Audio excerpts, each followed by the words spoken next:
নমস্কার, আমি রাজ। আপনারা দেখছেন খবর 24 ঘন্টা।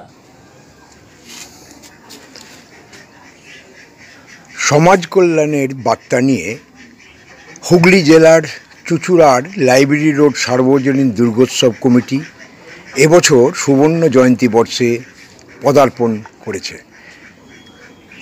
সারা বছর ধরেই এদের অনুষ্ঠান চলছে।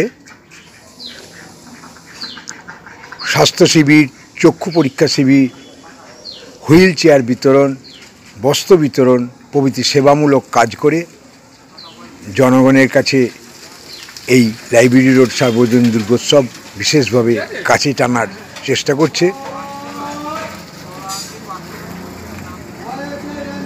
এই অবস্থায় এই পুজোর উদ্বোধন করলেন হুগলির একতারপুর আশ্রমের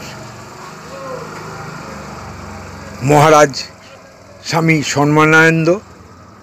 এছাড়া উপস্থিত ছিলেন বিধায়ক অসিত মজুমদার, পুজোর প্রধান পৃষ্ঠপোষক সুব্রত রায়, সভাপতি দীপক ঘোষ, রবীন্দ্রনাথ হালদার, উপপ্রধান দেবাশিস চন্দ্র।